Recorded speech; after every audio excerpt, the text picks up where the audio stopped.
नमस्कार, जनमत की पुकार न्यूज में आप सभी का हार्दिक स्वागत है। नजर करें आज की खबरों पर, तो कांग्रेस के नेता संजय बगड़िया ने जनमत की पुकार के साथ बातचीत करते हुए बताया कि केजरीवाल का दिल्ली मॉडल छलावा से ज्यादा कुछ नहीं। कांग्रेस नेता संजय बगड़िया ने जनमत की पुकार से बात करते हुए दिल्ली के मुख्यमंत्री और आप संयोजक अरविंद केजरीवाल पर हमला बोला।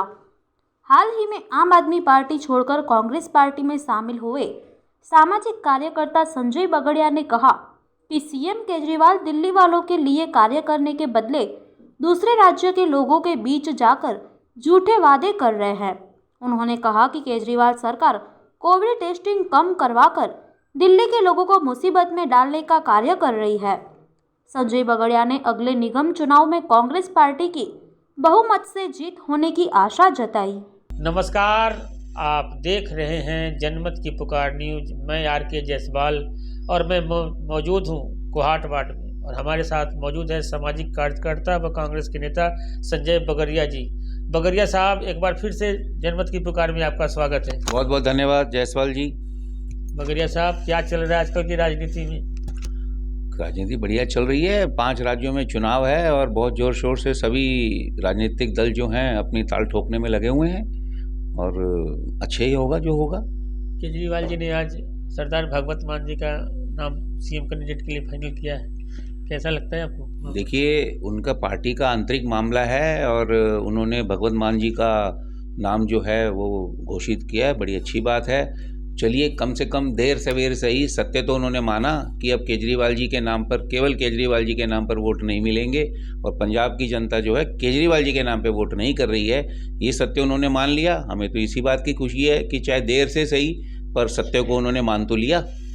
बगड़िया साहब, इस चुनाव में देखने को मिल रहा है केजरीवाल जी वहाँ दिल्ली मॉडल को लेकर चुनाव में उतरे हुए प्रचार करने के।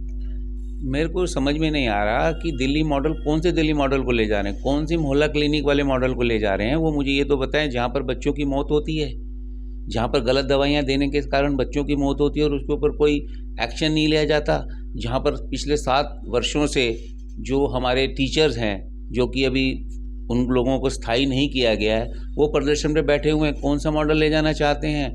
ये जो आप ये देखिए, कोविड की जो लहर है, दूसरी लहर में हमने देखा किस प्रकार हमारे दिल्ली के लोग ऑक्सीजन के लिए तरस गए। उनको ऑक्सीजन नहीं मिला, जिसके कारण कई लोग जो बचाए जा सकते थे शायद उनकी भी मृत्यु हो गई। और आज भी 25,000 30,000 केसेस आ रहे हैं, जबकि इन लोगों ने बहुत कम जो है वो कर दिया है, टेस्टिंग बहुत कम कर दी है।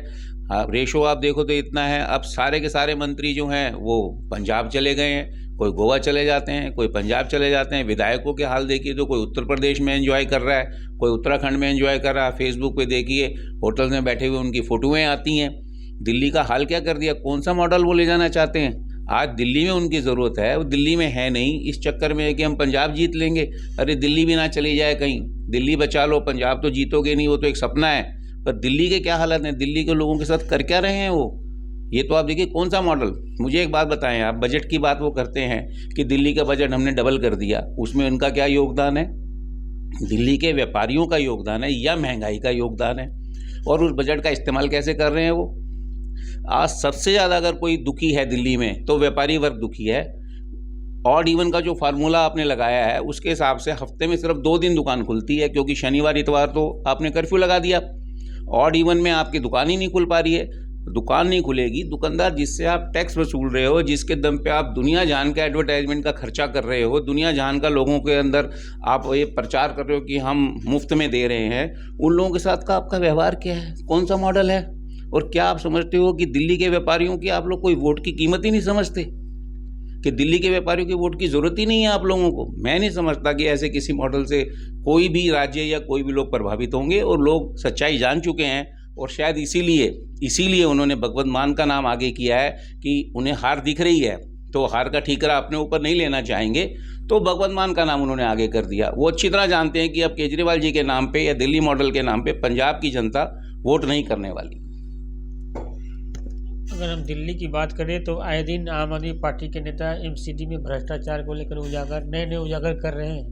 कांग्रेस कहीं उजागर वगैरह कहीं दिख नहीं रही। देखिए, आपकी बात ठीक है कि कांग्रेस कहीं दिख नहीं रही है, ऐसा नहीं है। अगर आप देखेंगे तो अनिल चौधरी जी की रेगुलरली प्रेस कॉन्फ्रेंस होती है प्रदेश से, और वो हर एक मुद्दे पे, हर एक मुद्दा जो कि मुद्दा लोगों से जुड़ा हुआ है, दिल्ली की जनता से जुड़ा हुआ है, उसके ऊपर वो बाकायदा प्रेस कॉन्फ्रेंस करते हैं। बात रही आम आदमी पार्टी की, आम आदमी पार्टी ठीक है, बड़ी अच्छी बात है। दिल्ली एमसीडी में भ्रष्टाचार है, सभी जानते हैं कि दिल्ली में भ्रष्टाचार एमसीडी में भरपूर है, प्रचुर मात्रा में है। इसमें कहीं कोई शक नहीं है कि जो मोस्ट कोऑपरेटिव संस्था थी उसको मोस्ट करप्ट संस्था भारतीय जनता पार्टी ने 15 साल में बना दिया है। लेकिन आम आदमी पार्टी रोज एक प्रेस कॉन्फ्रेंस करके भ्रष्टाचार का आरोप लगाती है, वहाँ तक ठीक है। लेकिन आम आदमी पार्टी को मैं ये समझता हूँ, अगर आम आदमी पार्टी ये कहती है कि हम एक राजनीति बदलने आए थे, हम राजनीति करने नहीं आए थे, तो उन्हें अपने और गिरेबान में भी झांकना चाहिए और एक वो लिस्ट तैयार करनी चाहिए कि जहाँ जहाँ उनके निगम पार्षद हैं, क्या वहाँ ये जो समस्याएं रोज ये उठा रहे हैं भ्रष्टाचार की, क्या वहाँ नहीं है? क्या वहाँ अवैध पार्किंग नहीं है? क्या वहाँ अवैध जो सड़कों पे कब्जा किया हुआ रेडी पटरी वालों ने, क्या वहाँ नहीं है? क्या जो गलत तरीके से मकान बनाए जाते हैं, जिनको बढ़ा लिया जाता है, जो कि नक्शे से विरुद्ध, क्या वहाँ पर पैसा नहीं लिया जा रहा? क्या वहाँ पर जो आवारा जानवर हैं उनकी समस्या नहीं है? क्या वहाँ सफाई पूरी तरीके से? इसका भी तो कोई एक वो रखें कि देखो साहब, एमसीडी में भारतीय जनता पार्टी का जो निगम पार्षद हैं उनका ये हालत है, और हमारे जो निगम पार्षद देखिए, एक भी स्टेटमेंट किसी ऐसे आदमी का जिसका मकान बन रहा हो और उसने ये कह दिया हो कि यहाँ आम आदमी पार्टी का निगम पार्षद है और उसने मुझसे पैसे नहीं लिए, तो हमें समझ में आता है कि आप कुछ करेंगे। आप तो उनसे भी ज़्यादा भ्रष्टाचार में डूबे हुए हैं। आप मुझे बताएं कौन ऐसा, कितने इल्ज़ाम लगे, और हम नहीं लगा रहे, कोट अनकोट। कुमार विश्वास जी जो इनके संस्थापक सदस्य थे, जिन्होंने इस पार्टी की नींव रखी, जिनके कंधों पे चल के ये लोग यहाँ तक पहुँचे, उन्होंने ट्वीट किया है कि शराब को लेके मैंने मना किया था, मेरे पास भी आया था ये ऑफ़र, और कुछ लोगों ने मिलके वो 500 करोड़ रुपए, क्या आपने भी ट्वीट पढ़ा होगा, कोट अनकोट। मैं नहीं कह रहा, कुमार विश्वास जी कह रहे हैं। और केजरीवाल जी की जहाँ तक बात है, फिर मैं कहूँगा कोट अनकोट, जब रामलीला ग्राउंड में अनशन चल रहा था अन्ना हजारे जी का, जब ये इतने सारे पोते लेके घूमते थे, माफ़ कीजिएगा, अपने वजन से भी ज़्यादा के पोते होते थे इनके पास, खुद बहुत ही दुबले पतले किस्म के इंसान थे उस वक्त। आज तो भगवान की दया से बहुत उनका विकास हो गया, माशाल्लाह, वो तंदुरुस्त रहें, हम तो यही कामना करते हैं। इतने बड़े पोते लेके घूमते थे बगैर किसी सबूत के। आज जब पंजाब में इल्ज़ाम लगा टिकटें बेचने का, तो कहते हैं आप सब साबित करो। अरे आप मुझे बताओ, आपने आज तक जितने इल्ज़ाम लगाए हैं किसी एक का भी सबूत पेश किया? तो ये आप समझ सकते हैं, और जनता जान रही है धीरे धीरे, और जनता उनको जवाब देगी। क्या लगता है आपको, एमसीडी चुनाव में कांग्रेस की वापसी होगी? साहब देखिए, कांग्रेस की वापसी होगी या नहीं होगी ये तो मैं नहीं कह सकता, क्योंकि चुनाव में जनता फैसला करती है, और धीरे धीरे लोगों को समझ में आ रहा है, लोग कांग्रेस के बारे में विचार करने लगे हैं कि कांग्रेस ही एक ऐसी पार्टी है जिसको शासन और प्रशासन दोनों के बीच तालमेल बिठाना आता है। ये तो जरा जरा सी बात पे लड़ पड़ते हैं। आप पंजाब की बात करते हैं, पंजाब एक बॉर्डर स्टेट है, दिल्ली एक यूनियन टेरिटरी है, दिल्ली देश की राजधानी है। देश की राजधानी होने की वजह से दिल्ली को बहुत सुविधाएं मिली हुई हैं जो अन्य यूटी को भी नहीं है और राज्यों को भी नहीं है। उस यूनियन टेरिटरी में ये केजरीवाल जी एक छोटे बच्चे की तरह रूस के बैठ जाते हैं, जी साहब हमको एलजी साहब काम नहीं करने देते, हमको बीजेपी काम नहीं करने देती। जरा जरा सी बात, एक सीसीटीवी कैमरा लगाने के लिए उन्होंने इतना प्रचार कर दिया, जी मुझे तो घेराव करना पड़ा राजभवन का। अरे भाई, कोई घेराव करता है राजभवन का? आप मुझे बताएं, वो इस यूनियन टेरिटरी को चलाने में उनको इतनी दिक्कत आ रही है, तो उस बॉर्डर स्टेट को, जहाँ पर पाकिस्तान की सीमाएं लगती हैं, जहाँ पर रोज़ डर लगा रहता है, जहाँ पर ड्रोन का इतना खतरा बना रहता है, उस राज्य को कैसे चलाएंगे? वहाँ कैसे जनता वहाँ की इनके हाथों में सुरक्षित रहेगी? तो कांग्रेस ही एक ऐसी पार्टी है जिसने दिखाया है कि शासन और प्रशासन के बीच किस प्रकार से तालमेल बिठाया जाता है। ठीक है, लोग बाग कुछ भ्रमित हुए, अब धीरे धीरे लोग बाग समझ रहे हैं, और हम उम्मीद करते हैं कि हम ज़रूर वापसी करेंगे और बहुत अच्छे तरीके से वापसी करेंगे। तो हमारे साथ बात कर रहे थे कांग्रेस के नेता संजय बगरिया जी। मिलते हैं किसी और खबरों के साथ। नमस्कार।